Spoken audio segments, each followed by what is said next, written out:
You want to tear down my memorial? Over a zoning permit? The courtroom froze. Every neck turned as the old double doors creaked open. In walked an elderly man, slow but deliberate, each step echoing like a distant drum. His military uniform, though faded by time, clung proudly to his frame, adorned with medals that bore silent witness to decades of war. His eyes, sharp and steady, scanned the room, and suddenly the legal chatter died into a heavy silence. The bailiff moved to assist him, but the old man raised a hand. He didn't need help.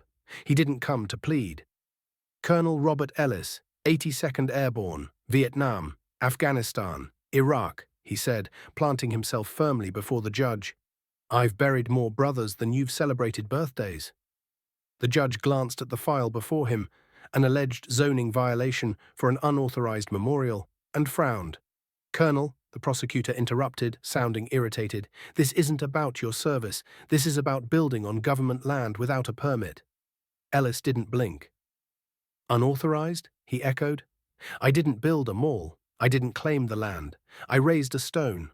A simple stone, with 17 names carved into it. 17 boys from this town who never made it back. The prosecutor smirked and opened his mouth again, but the judge raised his hand. Let him speak, he said softly. Something in Ellis's voice had changed the temperature of the room. The air felt heavier now. Ellis took a long breath. Tommy Harris, quarterback. Could have gone pro. Died beside me in a firefight no one talks about. Jesse Liu, the baker's kid. Took a bullet protecting children in a war that wasn't his. Darnell Price, just married. Stepped on an IED 2 days before Christmas. You tell me what law says those names don't deserve a place to rest. He glanced around. The gallery was silent. Even the stenographer's hands hovered above the keys, frozen. After the parades ended, the flags came down and the town moved on. But I never could. I didn't forget them. So yeah, I planted some flowers, I raised a stone, I carved those names with my own hands. No budget, no ceremony, just honor. The judge leaned forward, his expression unreadable. The prosecutor cleared his throat and tried to interject. Colonel, with respect, you can't just ignore civil procedure. And you, Ellis snapped, voice trembling with emotion, can't understand what it means to carry dog tags instead of wedding rings. Don't talk to me about procedure. I've seen boys die because someone followed the rules too closely. His fingers trembled now as he reached into his coat and pulled out a battered notebook.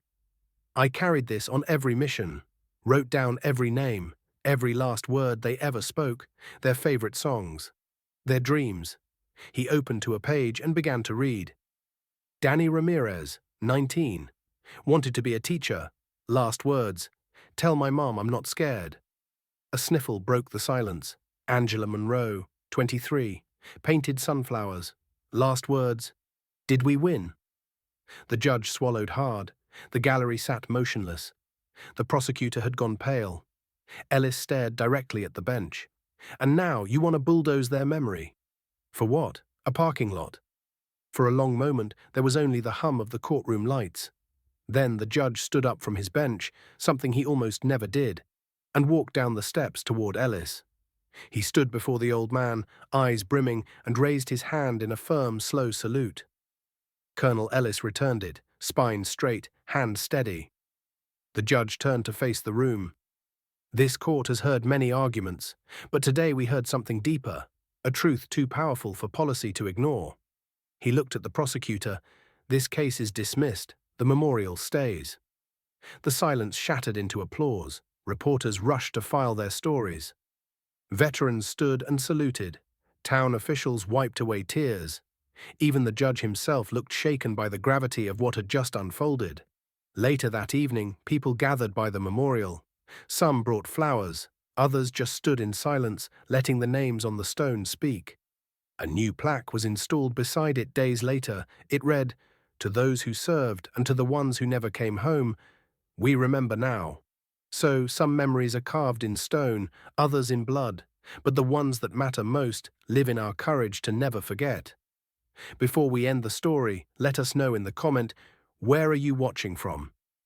If this story touched you, subscribe to the channel, hit that like button, and drop a karma in the comments below.